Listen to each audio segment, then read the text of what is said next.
at this. French, of course, then we go into Estonian, Latvian, Slovenian. We keep going down the list. I don't normally talk from paper, but this was how Emmanuel Macron got his message out on social media in all these languages. Here, the English. Here, the English. You can see how many there were. Posts in every language of the EU. Citizens of Europe, the president said, I am addressing you because time is of the essence. Now, of course, Macron often described as a saviour of Europe, wasn't he, when he was elected? So how did this message go down? Well, for some, this roadmap cemented Macron's status as the saviour. Look at this. This is from an Estonian researcher. She says here, the fact this letter is published in the EU's official languages shows both the ambition but also the surprising humility in Macron's attempt to reach all the citizens and member states. So a sense here that Macron is leading the way, bringing people together. And it's not just ordinary citizens. These words, this praise echoed right at the top. The EU Council President, Donald Tusk, praising Macron, calling again, using this phrase, European Renaissance. But there isn't everybody who thinks Macron, Emmanuel Macron, is the man to lead a European Renaissance. The figure of Emmanuel Macron.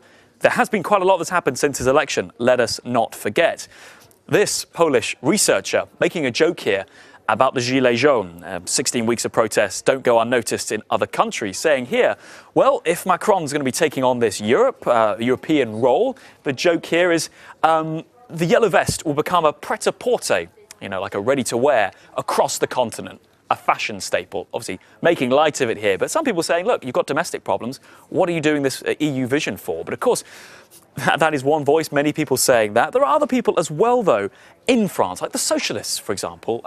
Olivier Faure here, he is a political opponent of Macron, of course, but says Macron is almost like an illusionist. He is using big words to hide a lack of action, saying here that while Macron is talking up this collective, inclusive, progressive Europe, he's not acting on it. It's just words, the idea that Macron isn't the man to actually drive change. And then there are those saying, no, Macron's got the wrong vision for Europe. Let's just bring you up here. Christopher Hope, he's a Telegraph journalist. He's also a Brexit supporter in the UK, saying this letter is precisely why people voted Brexit. This idea of a European project as opposed to an economic union is what drove people to the exit door. Darren was talking about it there.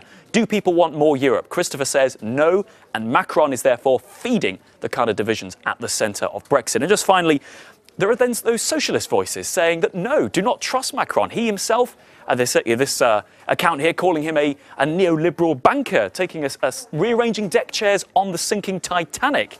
The idea that Europe should not shackle itself more to neoliberalism, in the words of this account, but to other agendas. So the question is Macron on the right page? Is he the right man to deliver it? And is this the right vision? Obviously, voters across Europe will be deciding very soon indeed.